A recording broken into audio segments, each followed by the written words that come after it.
रहे हैं। इससे पहले जॉब कर रहे थे, तो जॉब करने के वजह ये से एक्सीडेंट हो गया। एक्सीडेंट हो गया तो 1 महीना तो बस 13 जानवर थे। अच्छा, स्टार्टिंग में 13 जानवर थे? 13 जानवर था। उसके बाद फिर धीरे धीरे बढ़ के 40 जानवर हो तो ये फायदा नहीं होगा, लेकिन रोजी रोटी चल जाता है, आसानी से चल जाता है। मान लीजिए कि जैसे आपने जब 10 बार वो हिट में आ गई तो हम लगातार उसको, मेरी सलाह यही रहेगी कि अपने सक्षम है करने के, जी तो आप रख सकते हैं। नमस्कार दोस्तों, मैं प्रिंस और आप देख रहे हैं नई कृषि दर्पण यूट्यूब चैनल। तो दोस्तों, आज मैं हूँ झारखंड के जमशेदपुर में, और जमशेदपुर के बीचों बीच एक डेयरी फार्म चलाया जा रहा है। शहर के मतलब बीचों बीच डेयरी फार्म चलाया जा रहा है।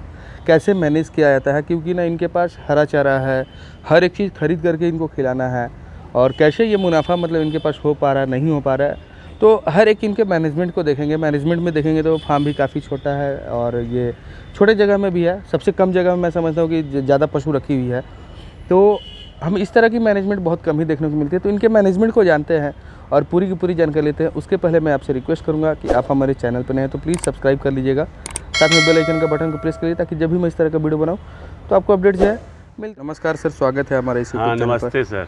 सबसे पहले आप अपना परिचय बता दीजिएगा। जी, सर, मैं कंचन कुमार उपाध्याय, और जैसे ये काम हम लगभग 10-12 साल से कर रहे हैं। इससे पहले जॉब कर रहे थे, तो जॉब करने के वजह ये से एक्सीडेंट हो गया। एक्सीडेंट हो गया तो 1 महीना लगभग कोमा में थे। जैसे कि ये देखिए, ये यहाँ से और ये यहाँ तक ऑपरेशन हुआ था। जी। सर में चोट लग गया था, उसके वजह से उसके बाद हम बहुत दिन काम, मैंने 1-2 साल तक काम नहीं कर पाए।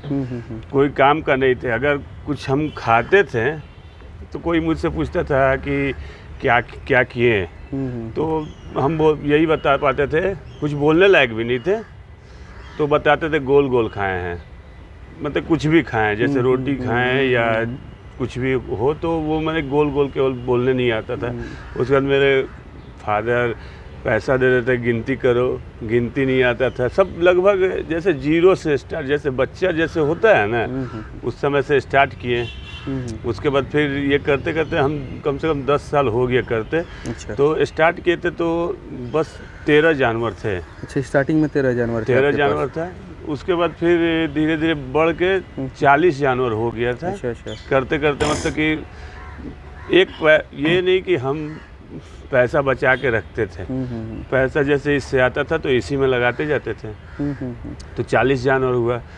फिर और ये काम ऐसा है, जब तक आदमी नहीं रहेगा तब तक नहीं हो सकता।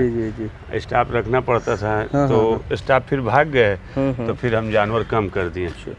तो जैसे हम जानना चाहते हैं, ये आपका फार्म का एड्रेस कहाँ पर है, ये आप बता जी, हम जमशेदपुर में बर्मा माइन से। अच्छा, शहर के बीचों बीच है? हाँ, शहर के बीच एकदम शहर का ये। तो जैसे जब आपने शुरुआत किया था, तो इसका अनुभव आपको कहाँ से मिला था इस चीज़ का? जी, जैसे कि मेरे फादर ये काम बहुत दिन से चल रहा है। बहुत दिन से कर रहे थे? हाँ, फादर चलाते थे। उसके बाद फिर मेरा एक्सीडेंट हो गया। जॉब करते थे, तो उसके बाद एक्सीडेंट हो गया। उसके बाद कोई काम के लायक तो थे नहीं हम। तो मेरे फादर ने बोला कि क्या तुम ये काम कर पाएगा? तो हम बोले हाँ, करेंगे, देखा जाए। उसके बाद ही आपने इसको करना? हाँ, उसके बाद कर रहे हैं। तो सब उस समय से कर रहे, तो ठीक ही है। ये है, रोजी रोटी चल जाता है। जी। ये आदमी सोचे कि इससे बहुत पैसा फ़ायदा हो, तो ये फ़ायदा नहीं होगा, लेकिन रोजी रोटी चल जाता है, आसानी से चल जाता है। मान लीजिए कि जैसे आपने जब शुरुआत किया था, तो किस तरह की परेशानियाँ आपको आई थी, ये थोड़ा सा बताएंगे। परेशानी तो जैसे कि गाय सब अभी भी परेशानी रहता है। कभी थनैल हो गया, तो कभी कुछ हो गया, कुछ ना कुछ बीमारी लगा रहता है, लेकिन उसका मेडिसिन हम अपने करते हैं। और किस तरह की पशु आपने इस जमशेदपुर शहर में रख रखी है, ये भी थोड़ा सा बताएंगे, मतलब कि लोगों को थोड़ा सा नॉलेज हो जाए कि हाँ, किस तरह का कैसा माहौल है यहाँ पे। ज़्यादा ठंडा लगता है, ज़्यादा गर्मी लगता है, क्या लगता है? हाँ, नहीं, मौसम कभी जैसे कि ठंडा रहता है, कभी गर्म रहता है, तो उस हिसाब से रख रखाव होता है। जैसे तो अभी किस तरह की पशु आपने क्रॉस ब्रीड रखी है, हाइब्रिड में रखी है? क्रॉस ब्रीड है मेरा, ज़्यादातर क्रॉस ब्रीड ही है। अच्छा, क्रॉस ब्रीड ही है। तो क्रॉस ब्रीड तरह की पशु मतलब यहाँ पे आपके यहाँ एडजस्ट हो जाती हाँ एडजस्ट हो जाता है। है? रोग वगैरह इनके साथ कुछ होता बहुत नहीं कम मैंने होता है तो अच्छा। एक जैसे 3 या 4 दिन मेडिसिन करते हैं तो ठीक हो जाता है। फार्म का मैनेजमेंट आप कैसे करते हैं, थोड़ा सा ये बताएंगे? और ये आपका कितना जगह में है, थोड़ा सा ये भी सर बता देंगे आप? जैसे ये जगह तो जैसे हम नापे नहीं हैं, लेकिन ये यहाँ से और वहाँ 10 से 12 फीट होगा। अच्छा अच्छा। तो और ये ऐसे 8 फीट है। इसमें कितना पशु आपने रख रखा ये है? अभी 8 बांधा हुआ है इधर। अच्छा अच्छा और ऐसा बना हुआ उधर भी बना है और उधर भी बना हुआ अच्छा। है। जी जी जी। तो अब मैनेजमेंट के बारे में जानेंगे, कैसे आप इसको मैनेज कर रहे हैं, किस तरीके से कर रहे हैं? मैनेजमेंट ये है कि जैसे कि कभी नुकसान हुआ कभी फ़ायदा हुआ, ऐसे ही चलता है। जैसे सुबह में कितने बजे आप लग जाते हैं और क्या क्या करते सुबह हैं? हम 4 साढ़े 4 बजे उठते हैं। स्टाफ नहीं होने की वजह से 4 साढ़े 4 बजे उठते हैं और उसके बाद काम करते करते मेरा कम 11-12 बज जाता है। अच्छा 11 से 12 बज जाता है। उसके बाद 1-2 घंटा रेस्ट करते हैं और फिर 3 बजे से लगे रात 10 बजता है। अच्छा। और आदमी नहीं होने की वजह से थोड़ा मेरा मतलब अकेले करते हैं या स्टाफ वगैरह भी रहता है? स्टाफ कभी 1 रहता है कभी 2 रहता है, नहीं तो नहीं रहा तो तो अपने अकेले आपके करना एरिया में पड़ता है। जैसे कितने लीटर तक की पशु उपलब्ध हो जाती है? जैसे मेरे फार्म में अभी एक गाय मेरे यहीं पर मेरे पास ही बच्चा दिया, तो वो मेरे पास 28 से 30 किलो दूध अच्छा। की। पशुओं की खरीदारी आप इधर कहाँ से करते हैं? जैसे एक जुगसलाई में है, जुगसलाई अच्छा, में मेला, पशु मेला हाँ, छोटा सा। पशु मेला भी है वहाँ पर। और एक इधर एक मामा है, मामा हम लोग बोलते हैं, जी जी जी। मामा बोलते हैं, तो उनसे भी लेते हैं अच्छा हम अच्छा, लोग। मतलब व्यवसायी से भी? हाँ व्यवसाय है। अच्छा अच्छा। तो अब थोड़ा सा मैनेजमेंट, जैसे मैनेजमेंट के बारे में बताया, तो सुबह 5 बजे जब आप लगते हैं तो फिर सबसे पहला काम आपका डेयरी में क्या होता है? डेयरी फार्म में सबसे पहले साफ सफाई होता है। साफ सफाई कर साफ सफाई जैसे गोबर है ये सब फेंकते हैं। गोबर फेंकने के बाद उसके बाद फिर गाय लोग को चारा देते हैं खाने के लिए। जी। चारा में आप क्या क्या देते हैं? जैसे ये कि आप बताते चारा में जाइए। चना दर्रा देते हैं। अच्छा अच्छा। एक गाय के पीछे 1.5 किलो से 2 किलो चना दारा देते हैं। अच्छा और चोकर 1 किलो देते हैं। अच्छा, मैंने अच्छा। 3 किलो एक गाय के पीछे अच्छा। मेरा ये है। और उसके बाद फिर क्या देते हैं? उसके बाद जैसे थोड़ा टाइम पार होगा फिर 9 बजे 10 बजे हम बेसन पिलाते हैं। अच्छा, बेसन पिलाते बेसन में चना बेसन। जैसे कि मेरे फार्म में पूरा 25 गाय है और 30 भैंस है। अच्छा अच्छा। तो वो हिसाब से मैं 30 से 35 किलो बेसन देते हैं। अच्छा अच्छा। सबके पीछे 1-1 किलो के 1 आसपास किलो मान के चल के दे देते हैं आप? अच्छा। वो हुआ। तो जैसे सुबह में आप चना वगैरह जो भी दे देते हैं, जो उसके बाद फिर क्या करते हैं? दूध निकालने का काम करते हैं? हाँ उसके बाद दूध निकाला जाता है। अच्छा अच्छा। दूध निकालने के बाद उसके बाद हम डेयरी में दूध ले जाते हैं। दूध डेयरी में भी देते हैं और कस्टमर सेलिंग भी हाँ करते जैसे यहाँ पर जितने कस्टमर आते हैं ले जाते हैं। हम घर घर जाके कस्टमर लोग को नहीं हैं? नहीं पहुँचाते। पहुंचाते, बाकी आप डेयरी में दे देते हैं? हाँ अच्छा। तो जैसे दूध जो कस्टमर को सेलिंग करते हैं वो कितना लीटर कर देते हैं? अब लगभग 30 से 35 लीटर अच्छा। कस्टमर दोनों टाइम का? हाँ दोनों टाइम का। और डेयरी में कितना दे देते हैं? डेयरी में 1.5 क्विंटल के 1.5 आसपास। क्विंटल के आसपास दे देते हैं, मतलब लगभग आपका 180 के आसपास में हाँ दूध 2 क्विंटल लगभग होता है। अच्छा। घर में भी मेरे जैसे कि परिवार में है तो 10 से 12 लीटर घर में भी लगता है। एवरेज कितना मतलब रेट अपने दूध का मिल जाता है आपको? 40 से 45 के बीच में 40 से 45 के बीच में। तो 40 से 45 के बीच में शहर में है, आपको हरा चारा मिलता है? हरा चारा नहीं मिलता है। हम बस सूखा चारा खिला इतनी के महंगाई में भी क्या आप 40-45 में जी ले रहे हैं? नहीं जी पा रहे हैं, ये बताइए। इसके वजह से तो कभी घाटा हो जाता है, कभी इसी में चलता है। अच्छा, किस महीने में मतलब आपको ऐसा महसूस होता है घाटा हो गया है, और किस महीने में जैसे ऐसा लगता है? अभी सभी चारा जो जैसे चोकर है, दर्रा है, सब अभी महंगाई चरम पर है।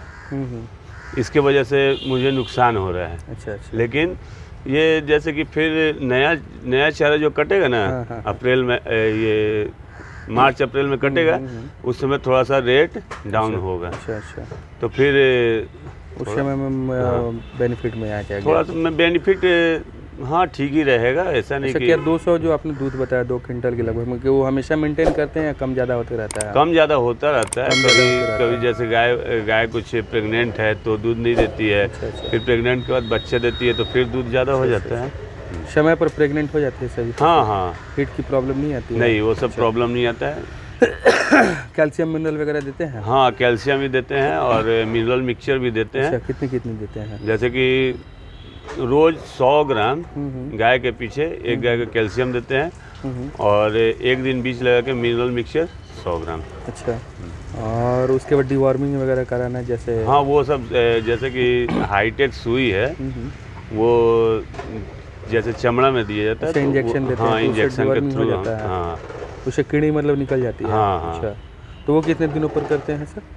कितने दिनों पर करते हैं सर? वो 3 महीना 3 महीने पर करते हाँ। हैं। अच्छा, और उसके बाद फिर और क्या स्पेशल खास कर जैसे पशु को रोग वगैरह बताया आपने? नहीं हाँ तो रोग जैसे कि बुखार तो बुखार में एंटीबायोटिक देते हैं और जैसे मेलोनेक्स बुखार वगैरह ही मतलब नॉर्मली बुखार हाँ वगैरह नॉर्मली होता वही होता है? है। अच्छा, और कभी रिपीटेशन आपके साथ में कभी नहीं, फेस नहीं नहीं। किया? कभी नहीं फेस नहीं, किया इस तरीके से? कभी नहीं। तो इसके पीछे क्या राज है आपका जो आपने कभी रिपीटेशन नहीं फेस किया?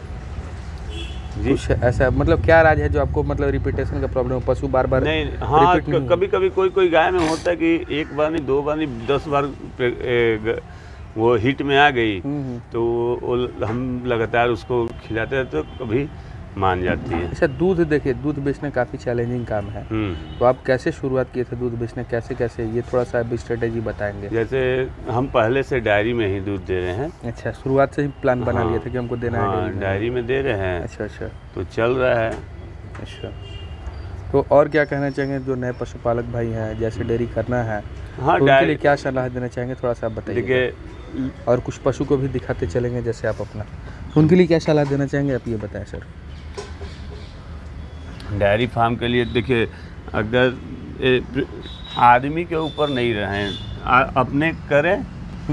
मेरी सलाह यही रहेगी कि अपने सक्षम है करने के जी जी जी, तो आप रख सकते हैं। अच्छा, नहीं तो आदमी के भरोसे रहने से नुकसान ही होता कोई यदि है। व्यक्ति बड़े पैमाने पर करता है तो वो तो अकेले कर नहीं सकता नहीं, है। अकेले नहीं कर जैसे सकते कि हैं। आपका इतने बड़े पैमाने पर आप कर रहे हैं, तो ये तो आप अकेले, आपके बस की बात नहीं है नहीं कि आप कर अकेले बस पाएंगे। की बात नहीं है। जी जी, तो फिर भी जैसे मतलब कि जी जी बताएं। आदमी हैं, हाँ हाँ, जैसे मेरे स्टाफ हैं तो उससे पहले हमें उठना पड़ता है। हाँ, ये सभी चीज़, जी, सब जी, कुछ जी। देखना पड़ता है हाँ हाँ हाँ, तो आपका काम अच्छा से चल सकता है। नहीं तो वो स्टाफ तो स्टाफ जैसा काम करेगा।